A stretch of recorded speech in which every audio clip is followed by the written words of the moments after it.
अस्सलाम वालेकुम बेटा। आज का जो मेरा टॉपिक है वो है मेरा टॉपिक आज short question answer Pakistan studies के, ठीक है, जिसमें आज हम डिस्कस करेंगे जो मैंने आप लोग को इम्पोर्टेंट क्वेश्चन लिखवाए थे। तो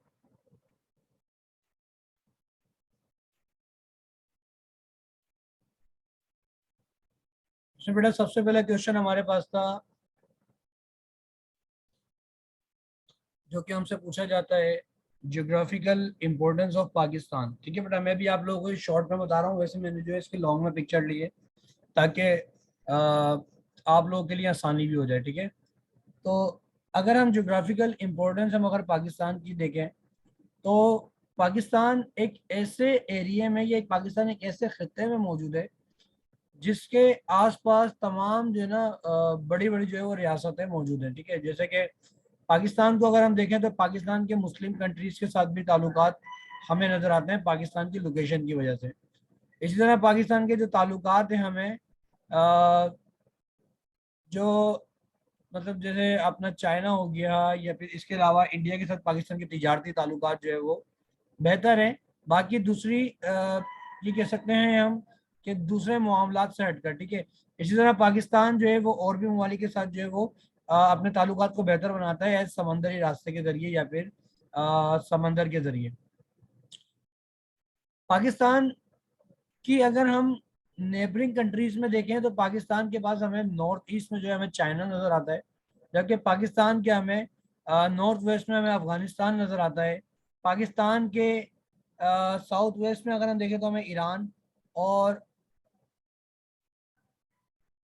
ठीक है जी, और ईरान और पाकिस्तान की अगर हम ईस्ट में देखें तो हमें कौन नजर आता है, कौन नजर आता है हमें, इंडिया। ठीक है जी, अब हम इसी तरीके से पाकिस्तान की बाउंड्री को देखें तो पाकिस्तान जो है वो इंडिया के साथ अगर अपनी बाउंड्री शेयर करता है वो तकरीबन 1610 किलोमीटर की जो है बाउंड्री जो है वो पाकिस्तान इंडिया के साथ शेयर करता है। ठीक है, पाकिस्तान के वैसे तो इंडिया के साथ जो मामलात हैं वो सियासी तौर पर जो है बड़े ख़राब है, लेकिन अगर हम तिजारती तौर पे देखें या हम ट्रेडिंग के तौर पे देखें तो पाकिस्तान के इंडिया के साथ ताल्लुकात जो है वो बहुत बेहतर है। और पाकिस्तान और इंडिया के दरमियान जो सियासी ताल्लुकात की जो वजह बनता है या वजह जो बना है वो है कश्मीर डिस्प्यूट या फिर कश्मीर इशू। इसके बाद हम अगर देखें पाकिस्तान के अफगानिस्तान के साथ ट्रेडिंग के जो मामलात हैं वो किस तरह के मामलात हैं कि पाकिस्तान अफगानिस्तान के साथ अपना बॉर्डर शेयर करता है, क्योंकि अफगानिस्तान एक लैंडलॉक एरिया है। लैंडलॉक एरिया का मतलब होता है कि अफगानिस्तान में समंदर मौजूद नहीं है जिससे अफगानिस्तान क्या कर सके, ट्रेडिंग कर सके। तो पाकिस्तान अफगानिस्तान को अपनी जो है वो सरहद देता है ताकि अफगानिस्तान जो है वो पाकिस्तान के जरिए जो है वो अपनी ट्रेडिंग वगैरह कर सके। इसके बाद हम अगर देखें तो पाकिस्तान की अरेबियन सी के साथ पाकिस्तान के जो साउथ है उसमें अरेबियन सी मौजूद है, और अरेबियन सी पाकिस्तान के लिए इतनी इंपॉर्टेंस रखता है जैसे एक जिस्म के अंदर रीढ़ की हड्डी। ठीक है जी, क्योंकि पाकिस्तान के साथ आज पाकिस्तान के चाइना के साथ या पाकिस्तान के और दूसरे ममालिक के साथ और इसके अलावा खुद पाकिस्तान की इकोनॉमी वो जैसी भी है, मतलब तो वो ज़्यादातर जो पाकिस्तान की इकोनॉमी है वो ट्रेडिंग के ऊपर चलती है, और ट्रेडिंग में अरेबियन सी जो है बहुत बड़ा जो है वो रोल अदा करता है या रोल प्ले करता है। ठीक है जी, उसके बाद हम अगर देखें तो हमारे पास चाइना है। चाइना पाकिस्तान के नॉर्थ ईस्ट में वाक़ है, और पाकिस्तान के चाइना के साथ जो ताल्लुकात हैं वो बहुत ज़्यादा अच्छे हैं, क्योंकि पाकिस्तान उससे अपना समंदर जो है या अपना सी जो है या अपनी जो है कोस्ट जो है वो शेयर करता है। साथ में भी पाकिस्तान के साथ और पाकिस्तान और चाइना के आपस में दरमियान में जो है एक मुआहदा भी तय पाया है जिसको सी पैक का मुआहदा भी कहते हैं, मतलब चाइना पाकिस्तान इकोनॉमिक कॉरिडोर, जिसमें पाकिस्तान और चाइना एक साल मिलकर जो है वो ट्रेडिंग वगैरह करेंगे या आपस में जो है वो अपना बॉर्डर शेयर करके जो है वो अपने कारोबार को बढ़ाएंगे या तिजारत को बढ़ाएंगे। पाकिस्तान और चाइना अगर हाईवे के नज़रिए से देखें तो पाकिस्तान और चाइना के दरमियान एक हाईवे हाईवे कहलाता है जिसको हम कहते हैं कराकरम हाईवे, और इस पूरे एरिया को हम खुजराब पास भी कहते हैं। ठीक है जी, और चाइना और पाकिस्तान अपने जो ज़मीनी बॉर्डर है वो इसी हाईवे के ज़रिए जो है वो शेयर करता है। इसके बाद पाकिस्तान में, अच्छा, और दूसरी चीज, पाकिस्तान और चाइना के दरमियान जो बाउंड्री है वो 552 किलोमीटर की जो है वो बाउंड्री है, मतलब जो बॉर्डर पाकिस्तान और चाइना के दरमियान है। इसी तरह अफगानिस्तान, जैसा कि मैं आपको बता चुका हूँ कि अफगानिस्तान पाकिस्तान के नॉर्थ वेस्ट में वाक़ है, और सबसे बड़ी बाउंड्री जो है पाकिस्तान और अफगानिस्तान के दरमियान है 2252 किलोमीटर। अच्छा जी, पाकिस्तान के अफगानिस्तान के साथ जो रिलेशन है वो अच्छा रिलेशन है, क्योंकि पाकिस्तान और अफगानिस्तान जो है वो एक दूसरे के बॉर्डर शेयर करते हैं और अपनी ट्रेडिंग को बढ़ाते हैं। और पाकिस्तान अफगानिस्तान को जो है वो मतलब अपना समंदर भी जो है उनको एज ट्रेडिंग के लिए जो है वो देता है, क्योंकि जो अफगानिस्तान है वो आपका लैंडलॉक एरिया है। इसी तरह ईरान की बात करें तो ईरान पाकिस्तान के साउथ वेस्ट में वाक़ है, और पाकिस्तान का साउथ वेस्ट जो बॉर्डर है वो ईरान के साथ जो है वो लगता है। टोटल पाकिस्तान और ईरान के दरमियान जो बाउंड्री है वो है तकरीबन 800 किलोमीटर की। अच्छा जी, और ईरान पाकिस्तान का सबसे पहला जो है वो ये समझ लें कि दोस्ती का हाथ बढ़ाने वाला कंट्री है। क्यों? क्योंकि जब पाकिस्तान जिस वक्त बना था तो सबसे पहले पाकिस्तान को तस्लीम करने वाला जो कंट्री था वो ईरान था। ठीक है जी। और ईरान ऑयल प्रोड्यूसिंग कंट्रीज में भी आता है, तो पाकिस्तान और ईरान के दरमियान जो है वो ट्रेडिंग का जो सिलसिला चलता रहता है, मतलब तिजारती तौर पे। और वो तिजारती तौर पे किस तरीके से कि ऑयल की जो है वो प्रोडक्शन या ऑयल की जो है वो ट्रेडिंग या ऑयल की जो है वो आमदोरफ्त या खरीदो फरोख्त चलती रहती है। ठीक है जी। अब मैं आपको थोड़ी सी बेटा पाकिस्तान की, ये तो मैंने आपको बता दिया नेबरिंग कंट्रीज का या पाकिस्तान की इंपॉर्टेंस का। अब अगर आपके पास पाकिस्तान की लोकेशन पूछी जाए या जस्ट आपसे लोकेशन पूछी जाए तो आप लोकेशन किस तरह बताएंगे?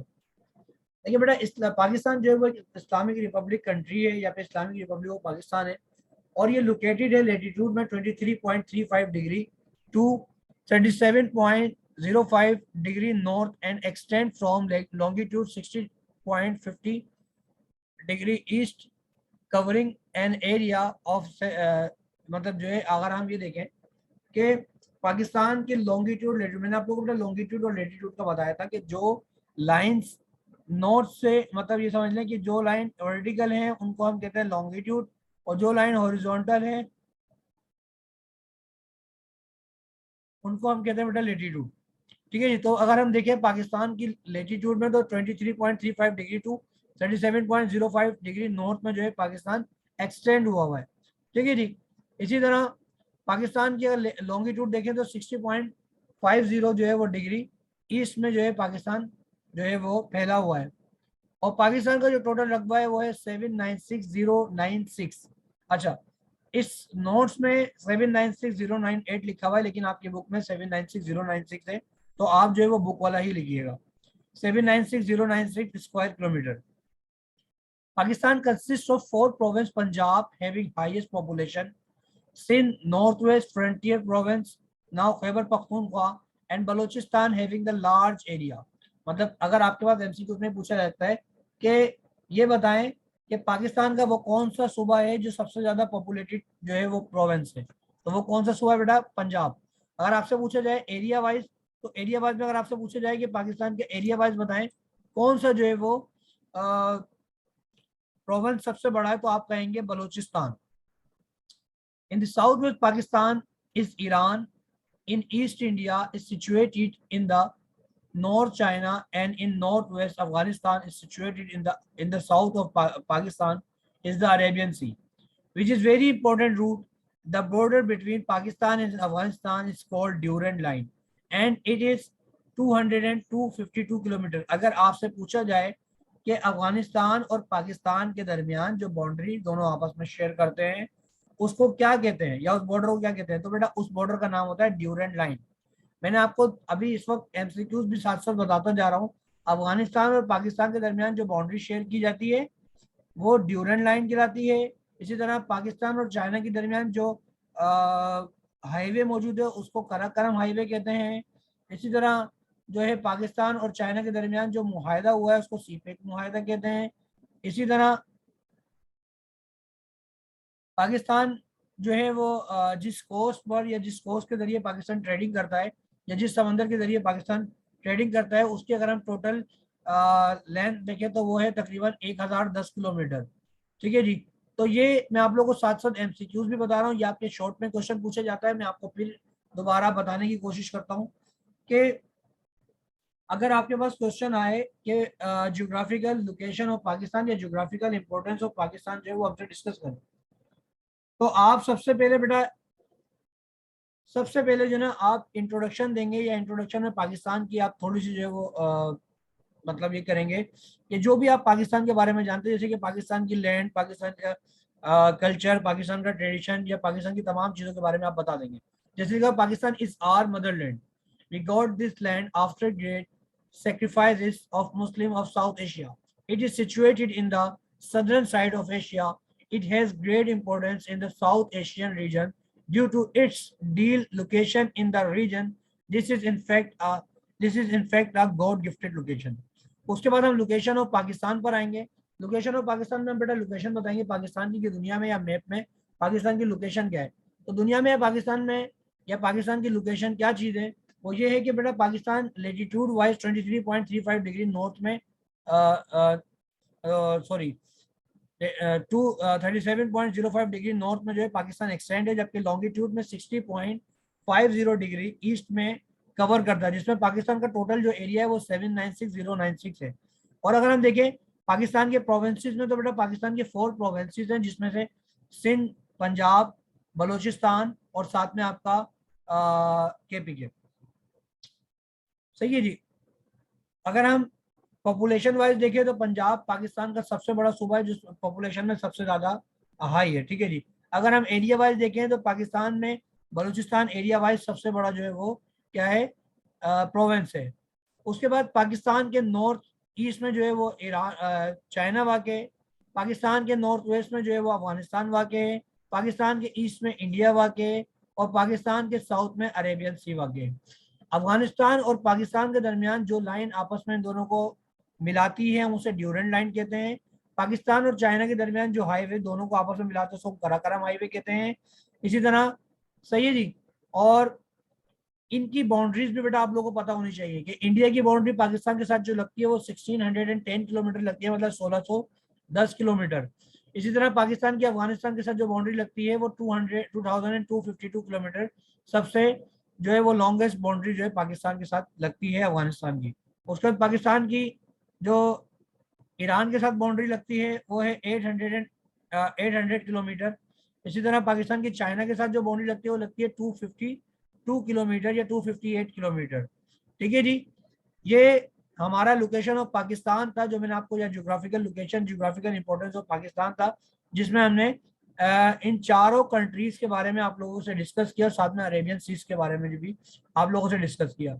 ये आप लोगों के पास अगर शॉर्ट आएगा तो शॉर्ट में आप इसी तरह एक्सप्लेन करेंगे, इंट्रोडक्शन, लोकेशन ऑफ पाकिस्तान, और साथ में इंपॉर्टेंस में आप चारों कंट्रीज के साथ पाकिस्तान के ताल्लुकात बता देंगे। चाइना के साथ क्या है, अफगानिस्तान के साथ क्या है, ईरान के साथ क्या है, और साथ में अरेबियन सी से पाकिस्तान क्या फ़ायदे उठाता है, इंडिया के साथ पाकिस्तान के ताल्लुकात क्या हैं, पाकिस्तान और इंडिया के दरमियान किस किस्म की प्रॉब्लम चल रही है वो भी आप बता देंगे। ठीक है जी। वैसे तो मैं आपको दोबारा मेंशन करता चलूँ कि पाकिस्तान और इंडिया के दरमियान ट्रेडिंग जो है वो तो, ट्रेडिंग वाले ताल्लुकात तो बहुत अच्छे हैं, लेकिन पाकिस्तान और इंडिया के दरमियान जो पॉलिटिकल प्रॉब्लम है वो ज़्यादा है। वो क्यों है बेटा? कश्मीर इशू की वजह से। ठीक है जी। यहाँ तक बेटा आप लोगों को समझ में आया? काइंडली आप मुझे बताइएगा। जी बेटा, आप लोगों के समझ में आया? बेटा अरीबा, मनीहा, मानिहा और वलीद, बेटा आप लोगों के समझ में आया? बेटा आंसर दें, मैसेज भेज दें भले। ओके बेटा। चलिए अब हम आगे चलते हैं बेटा नेक्स्ट क्वेश्चन की तरफ। हमारा जो नेक्स्ट क्वेश्चन है वो है इंशाल्लाह,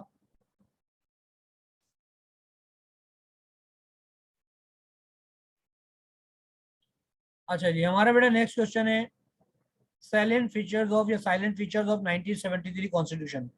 मैंने आप लोगों से एक चीज पहले भी डिस्कस की थी कि अगर आपके पास क्वेश्चन आता है कि 1973 कॉन्स्टिट्यूशन का, उस 1973 कॉन्स्टिट्यूशन में वो आपसे ये पूछते हैं बेटा कि आप ये बताएं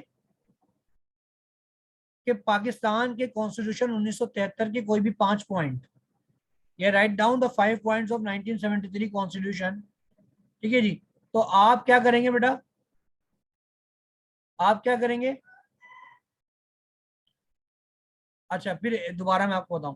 फिर आपसे वो एक और क्वेश्चन पूछते हैं कि आप कोई भी पाकिस्तान 1973 के कानून के या आइन के जो है कोई भी 5 इस्लामिक दफात बता दें। ठीक है जी, ये 5 इस्लामिक जो है वो प्रोविजन बता दें।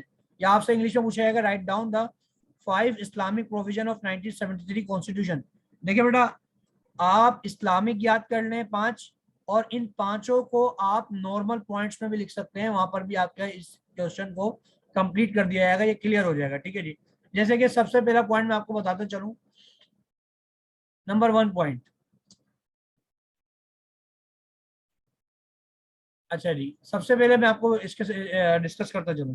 This is a complete Islamic constitution in which sovereignty of Allah has been accepted and Islam has been declared as the state religion।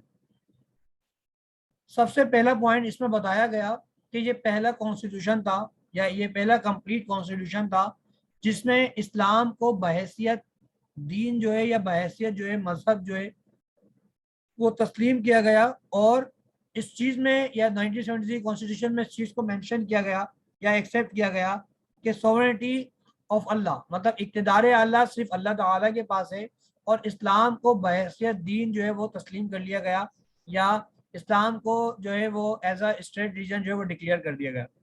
Number 2, Islamic provision में आता है ऑब्जेक्टिव रेजोल्यूशन एज प्रीएम्बल। अच्छा, आपको मैं बताते चलो बेटा, ऑब्जेक्टिव रेजोल्यूशन अगर हम देखें करारदार मकासिद में, या करारदार मकासिद अगर हम देखें तो हमें नजर आता है कि करारदार मकासिद वो इस्लाम की बुनियाद पर थी, या पाकिस्तान की बुनियाद जो थी वो इस्लाम पर थी। और अगर हम देखें ऑब्जेक्टिव रेजोल्यूशन तो हमें भी इस्लाम की उसमें झलक नजर आती है। तो इन्होंने सेकेंड पॉइंट भी कौन सा बनाया कि the for objective resolution as preamble, मतलब पाकिस्तान कॉन्स्टिट्यूशन 1973 में जो ऑब्जेक्टिव रेजोल्यूशन थी उसको प्रीएम्बल रखा गया, मतलब उसको पहल रखा गया, पहल मतलब उसको फर्स्ट रखा गया। नंबर 3, इस्लामिक प्रोविजन में Islamic name of the country, Pakistan का नाम जो है वो इस्लामिक रिपब्लिक ऑफ पाकिस्तान रखा गया, मतलब पाकिस्तान को बहैसियत जो इस्लाम को बहैसियत दीन जो है पाकिस्तान में जो है वो लॉन्च किया गया या रखा गया। और साथ साथ इस्लाम में जो पाकिस्तान का नाम था हमारे कॉन्स्टिट्यूशन 1973 में वो इस्लामिक रिपब्लिक ऑफ पाकिस्तान रखा गया। और ये पहला कॉन्स्टिट्यूशन था। वैसे तो इससे पहले ऑब्जेक्टिव रेजोल्यूशन आया, उसके बाद 1956 कॉन्स्टिट्यूशन आया, उसके बाद 1962 कॉन्स्टिट्यूशन आया, लेकिन 1973 का ये पहला कानून था जिसमें इस चीज को मेंशन किया गया कि डेफिनेशन ऑफ मुस्लिम, कि वही शख्स मुसलमान होगा, या वही शख्स जो है वो क्या कहेंगे हम इसको, इस्लाम में होगा, जो अल्लाह ताला को एक माने, या यूनिसिटी ऑफ अल्लाह को जो है वो माने, और साथ में नबी पाक सल्लल्लाहु अलैहि वसल्लम हज़रत मोहम्मद मुस्तफ़ा सल्लल्लाहु अलैहि वसल्लम खातमुन नबीयीन को अल्लाह का आखिरी नबी तस्लीम करे। अच्छा, ये था क्या? देखिए बेटा, 1956 में जो कादियानी फिरका था उन्होंने बहुत ज़्यादा जो है वो तशद्दुद, या फिर ये समझ लें आप एक कशीदगी वाली जो है वो सूरत इख्तियार कर ली थी। और जिससे क्या हुआ था कि दीन इस्लाम को पाकिस्तान में जो है वो खतरा था, क्योंकि ये लोग आप सल्लल्लाहु अलैहि वसल्लम को अल्लाह का आखिरी नबी तस्लीम नहीं करते। तो फिर 1956 का कॉन्स्टिट्यूशन चला गया, 1962 का कॉन्स्टिट्यूशन चला गया, 1973 कॉन्स्टिट्यूशन में इस चीज को दाखिल कर दिया गया कि डेफिनेशन ऑफ अ मुस्लिम, कि वही शख्स मुसलमान होगा जो अल्लाह को आखिरी सॉरी अल्लाह को एक माने, और नबी पाक सल्लल्लाहु अलैहि वसल्लम को अल्लाह का आखिरी नबी तस्लीम करे। और साथ में एक और इस चीज को मेंशन किया गया कि कादियानी आर नॉन मुस्लिम, कादियानियों को क्या कर दिया गया। अच्छा, ये कॉन्स्टिट्यूशन बेटा शामिल था इसमें कि कादियानियों, मतलब ये हम कह सकते हैं कि नंबर 5 पॉइंट इसको बना सकते हैं हम, कि कादियानियों को नॉन मुस्लिम जो है वो करार दे दिया गया कि कादियानी आर नॉन मुस्लिम। ठीक है, नंबर 5 पॉइंट भी हो गया। अब नंबर 6 पॉइंट पढ़ रहा हूँ बेटा आपके सामने, Muslim head of states and government, कि वही शख्स या जो भी पाकिस्तान का गवर्नर या वजीर या वजीर आजम या सदर होगा जो इस्लाम मतलब इस्लाम से जिसका ताल्लुक होगा, या जो मुसलमान हो। या the constitution clearly states that only Muslim shall be elected as president and prime minister of the state, non-Muslim cannot hold this office. मतलब क्या है, वही शख्स पाकिस्तान का हेड ऑफ स्टेट होगा जो मुसलमान होगा, ठीक है। उसके बाद हम आगे चलते हैं।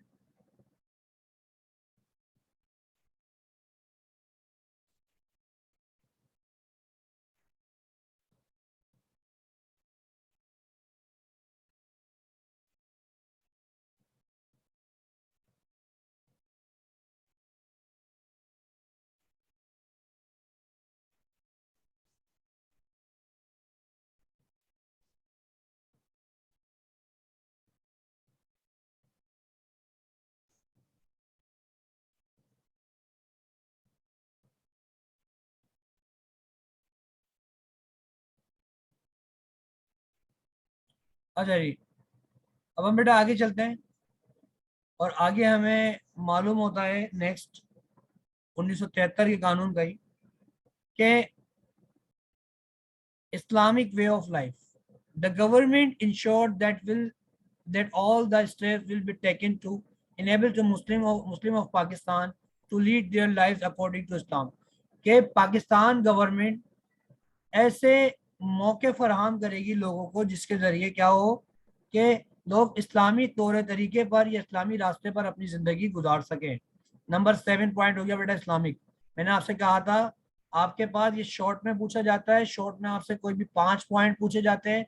मैं आप लोगों को इस वक्त 7 पॉइंट बता चुका हूँ। Islamic way of life, Islamic way of life का मतलब है बेटा कि पाकिस्तान गवर्नमेंट ऐसे मौके फराहम करेगी पाकिस्तान की आवाम को ताकि वो इस्लामी रास्ते पर चल सके। Next, teaching of holy Quran.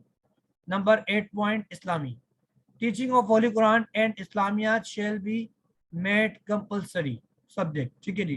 कि गवर्नमेंट ऑफ पाकिस्तान जो है वो होली कुरान के सब्जेक्ट को और साथ में इस्लामियात को क्या रखेगी, कंपलसरी रखेगी, ठीक है जी।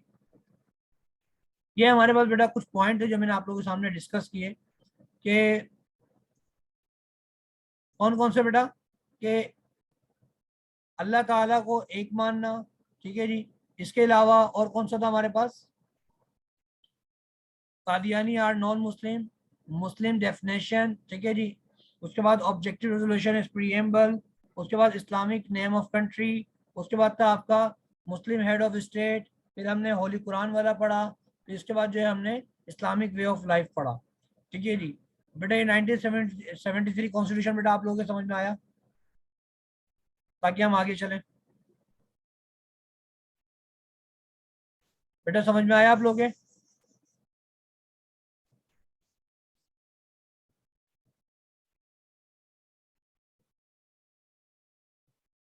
चले बेटा, इसके बाद बेटा मेरा नेक्स्ट कॉन्स्टिट्यूशन नेक्स्ट क्वेश्चन है।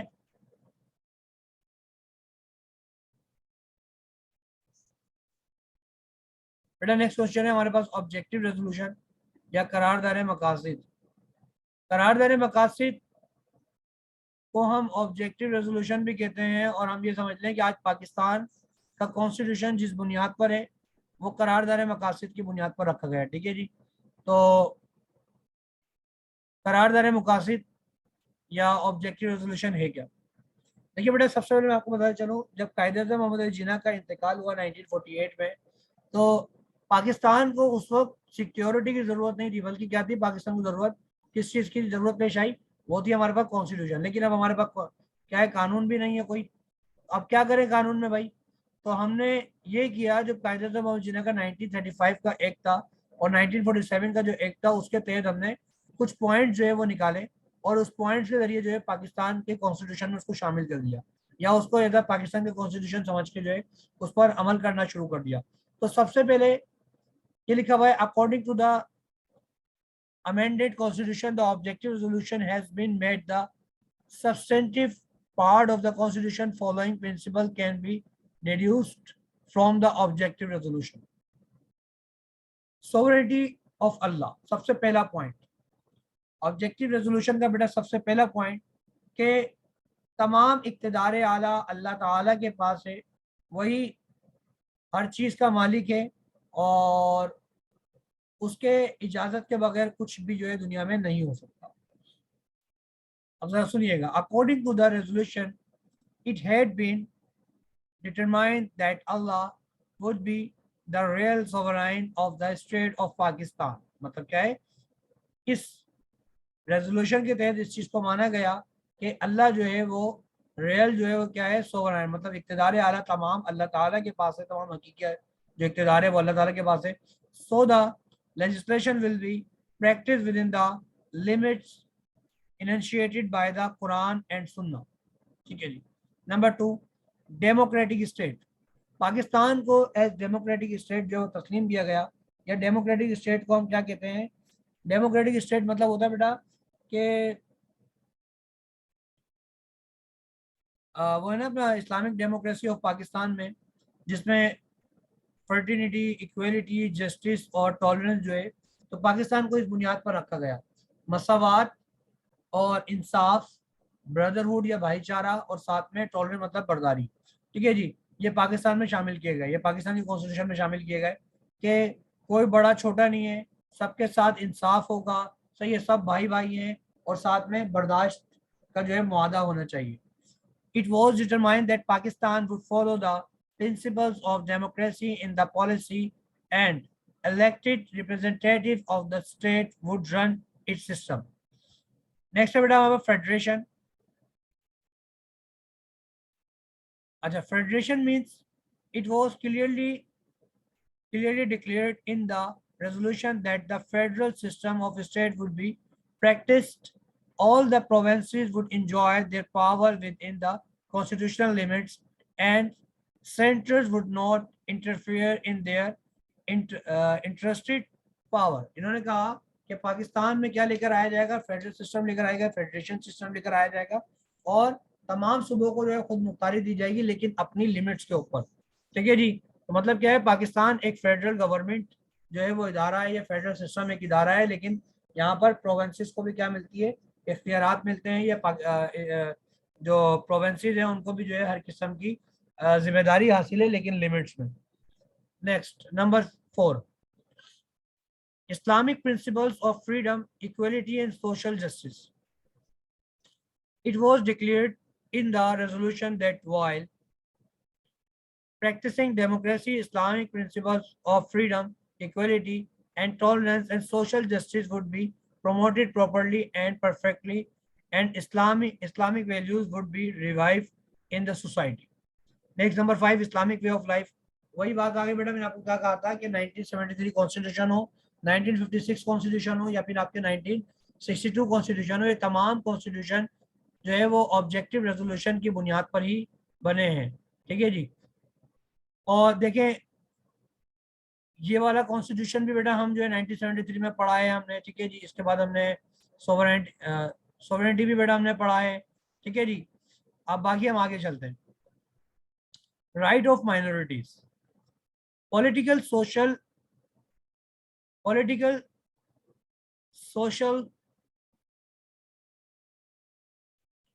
and religious right of the minorities were provided proper safeguard. Their cultural rights were also provide completely protection. जो पाकिस्तान में रहने वाली माइनॉरिटीज हैं उनकी पॉलिटिकल मतलब सियासी, सोशल मतलब मुआशरती, और साथ में रिलीजियस, उनको मजहबी तौर पर पूरी आज़ादी होगी कि वो अपना कल्चर या अपना ट्रेडिशन या अपने आप को प्रोटेक्शन के लिए या अपने राइट्स के लिए वो आवाज़ उठा सकते हैं, या उनको पूरी पूरी आज़ादी है. फंडामेंटल ह्यूमन राइट्स, पाकिस्तान में रहने वाले हर शहरी को उनके बेसिक राइट्स से जो है महरूम नहीं किया जाएगा, उनको उनके बेसिक राइट्स दिए जाएंगे. The objective resolution pronounced that the protective measure would be taken towards human fundamental rights while framing the constitution of the state. Lastly, the resolution pronounced that the independence of the judiciary would be ensured because without its democratic values could not proper. मतलब क्या है कि इन्होंने फिर इस चीज़ को भी mention किया कि पाकिस्तान में अदालतों को क्या कर दिया जाएगा, आज़ाद कर दिया जाएगा. मतलब हर कोई, मतलब कोई बड़ा छोटा नहीं रहेगा, सबके जो है वो फैसले जो है बराबर से जो है वो सुने जाएंगे, और उनको उनके फैसले का हल निकाला जाएगा, और साथ में उनको आज़ादी भी दिलवाई जाएगी. और साथ में उनको उनकी इज्जत की, उनकी नाम मतलब तमाम उनके जो केसेस वगैरह होंगे वो विदाउट जो है वो डिस्क्रिमिनेशन जो है वो यार बगैर किसी इम्तियाज के, बगैर किसी फर्क के सुने जाएंगे, और अदालतें जो है इस काम में आज़ाद हैं। अच्छा जी, यहाँ पर नेक्स्ट क्वेश्चन है बेटा, टू नेशन थ्योरी, दो कौमी नजरिया। दो कौमी नजरिया किसे कहते हैं? सबसे पहले मैं आपको पता चलूं, दो कौमी नजरिया ये वो नजरिया था जिसकी संग बुनियाद सर सैयद अहमद खान ने रखी। मैं सबसे इंट्रोडक्शन आपके सामने बेटा डिस्कस कर रहा हूँ। Theory means way of thinking and concept of life. Theory is the name of system which describe the political, social and cultural way of life. Two nation theory. Two nation theory has its own particular meaning while considering the foundation of Pakistan. It means that there are two big nations of Muslims and Hindus in the subcontinent.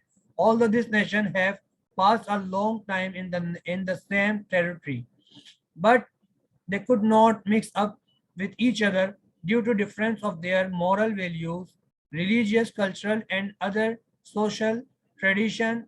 This difference is so wide that they cannot live together in peace. इन्होंने कहा कि सब continent के अंदर दो बड़ी कौमें आबाद हैं, और दो बड़ी कौमें, ये दो बड़ी कौमें नहीं है बल्कि इनकी हर चीज़ जो है एक दूसरे से डिफरेंट है। इनका कल्चर हो, इनकी वैल्यूज हो, इनके रिलीजन हो, इनका ट्रेडिशन हो, हर चीज़ एक दूसरे से डिफरेंट है। तो ये डिफरेंस कोई छोटा डिफरेंस नहीं है बल्कि बहुत बड़ा डिफरेंस है, और ये कभी भी एक साथ सुकून से नहीं रह सकती। उसके बाद बेटा इस्लामिक व्यूज।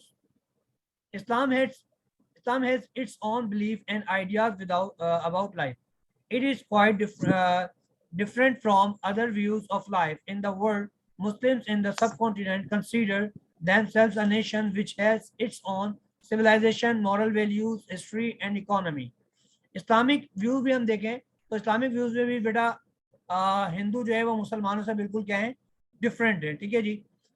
उसके बाद कुरानी व्यू में two nation theory is not a new things, मतलब क्या है कि दो कौमी नजरिया कोई नई जो है सोच नहीं है, बल्कि ये तो हजरत आदम अलैहिस्सलाम के दौर से जो है वो चली आ रही है। ठीक है जी। मतलब क्या था, उस वक्त भी दो बड़ी कौमें थी, एक कौम वो जो काफिर और एक कौम जो वो मुसलमान। ठीक है जी। तो ये कुरानिक व्यू है। ठीक है जी। आगे चलते हैं बेटा। अब सर सैयद अहमद खान की हम बात करते हैं। सर सैयद अहमद खान ने क्या फरमाया? Those who lives after me would see the nation Hindus and the Muslim would not live together, कि कभी भी ये दोनों कौमें एक साथ मिलके नहीं रह सकती। इसी तरह अल्लामा इकबाल ने अपनी स्टेटमेंट में क्या फरमाया कि इंडिया इज अ कॉन्टिनेंट, और ये फरमाया था बेटा इलाहाबाद एड्रेस 1930 में। India is a continent of human beings belonging to different languages and professing different religions. I therefore demanded the formation of the consolidated Muslim state in the best interest of the Muslims of India and Islam. ये बोल रहे हैं कि India कोई continent नहीं है, बल्कि India एक क्या है, बरसगीर है, जहाँ पर डिफरेंट जबानों के लोग रहते हैं, डिफरेंट कल्चर के लोग रहते हैं। तो ये चीज़ बेटा बेहतर होगी कि इनको क्या कर दिया जाए, एक दूसरे से अलग कर दिया जाए। उसके बाद कायदे आजम की स्टेटमेंट क्या थी? The history of last 1200 years has failed to achieve unity unity and his witness India always divided into the Hindu India and the Muslims India. मतलब क्या है कि अगर हम हिस्ट्री चेक करें तो 1200 साल पहले की, तो ये चीज जो है बिल्कुल क्या हो चुकी है, फेल हो चुकी है। कि यह चीज इस चीज की गवाही देती है, और ये चीज फेल हो चुकी है कि ये पहले कौमें एक साथ मिलकर रहती थी, अब ये कौमें एक साथ मिलकर नहीं रह सकती। अब क्या हो गया है कि इंडिया हिंदुओं का भी बन गया और इंडिया मुसलमानों का भी बन गया। ठीक है जी। अगर आपके पास क्वेश्चन आता है टू नेशन थ्योरी का, और आपसे वो पूछते हैं कि दो कौमी नजरिया बताएं इन the light of Quaid-e Azam, in the light of Allama Iqbal, in the light of sir Ahmad Khan, तो आप ये स्टेटमेंट जो है वो आप शेयर कर सकते हैं अपने पेपर में, इसको लिख सकते हैं। ठीक है जी। अच्छा, मैं जो ना आपको फिर मैं बता रहा हूँ, टू नेशन थ्योरी दो कौमी नजरिया अक्सर शॉर्ट में पूछा जाता है, दो कौमी नजरिया और नजरिया पाकिस्तान। और मैंने अभी आपको दो कौमी नजरिया और नजरिया पाकिस्तान शॉर्ट में ही, दो कौमी नजरिया आपको शॉर्ट में करके बताया है कि दो कौमी नजरिया किसे कहते हैं। और दो कौमी नजरिए में सर अहमद खान ने, अल्लामा इकबाल ने और कायदे आज़म मोहम्मद अली जिन्ना ने क्या कहा। ठीक है जी, यहाँ पर हम बेटा अपनी पाकिस्तान स्टडीज की क्लास रखते हैं। यकीनन आप लोगों को समझ में आया होगा। अगर कुछ पूछना तो बेटा जल्दी पूछ लें, क्योंकि टाइम जो है वो क्लास का खत्म हो रहा है। जल्दी बेटा, आप लोगों को समझ में आया बेटा ये आज की पाकिस्तान स्टडीज की क्लास?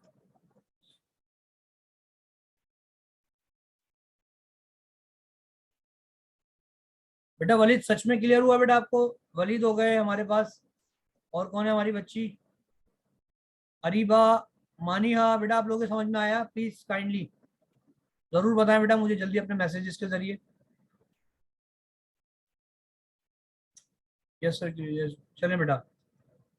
अच्छा अब बेटा, अब जरा 5 मिनट का ब्रेक लेते हैं, उसके बाद हम इंशाल्लाह मैं उर्दू की क्लास में आप लोगों से मिलता हूँ, ठीक है? सही है बेटा? तो आप लोग बेटा उर्दू क्लास में भी प्रेजेंट रहिएगा इंशाल्लाह। अच्छा इसकी जो है वो रिकॉर्डिंग हो रही है, इंशाल्लाह मैं रिकॉर्डिंग आप तक पहुंचा दूंगा इंशाल्लाह भी। थोड़ी देर में ग्रुप में डाल दी जाएगी, ठीक है? अल्लाह हाफिज।